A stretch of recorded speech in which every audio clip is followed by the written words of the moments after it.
Welcome to Andrew's Quick Hits. Today, Joe Biden made an announcement yesterday, and it led to one of the most ridiculous statements I think I've ever heard a spokesperson say. So, buckle in. It's going to be a fun 5 minutes.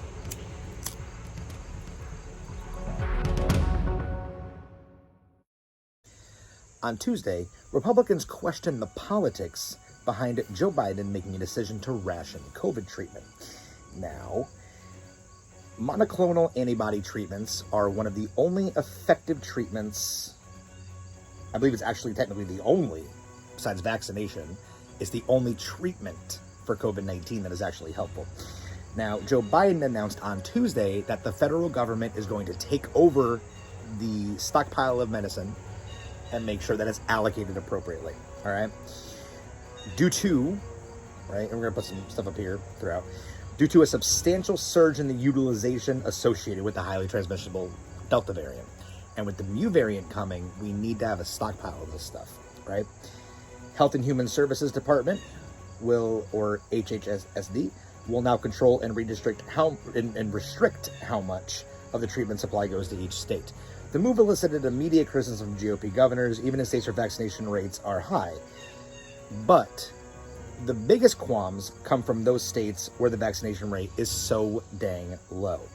Let's take into account that Florida has used 30,000 doses of this medication in the last week. That is the most used of any state. 24,000 doses were used in Texas. Also, shockingly low vaccination rates. I find it ironic that these people will take antibody treatment, but they won't take a fucking vaccine to prevent it. And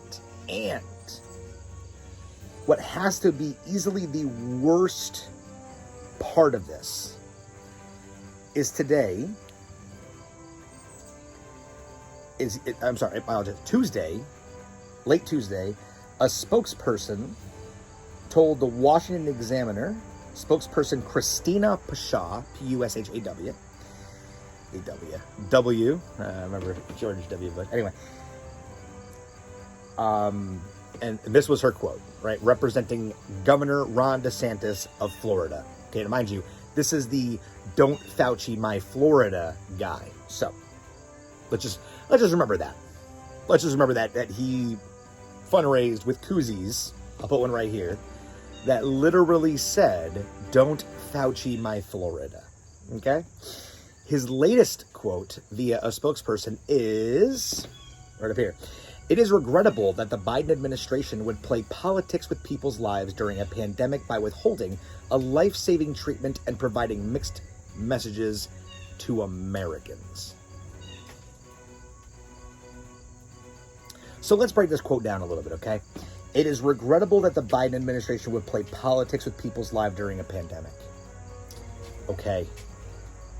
It is regrettable that Republicans would play politics with people's lives during a pandemic. If you simply change out the word Biden here for Republicans, the quote fits better. Let's try it, shall we? It is regrettable that the Republican Party would rather play politics with people's lives during a pandemic by falsely withholding a life-saving treatment, a life-saving vaccine, and providing mixed messages to Americans. It's pretty goddamn embarrassing as a governor of a state when your spokesperson says your quote and it fits better describing you than it does against your opponent. Also, can we just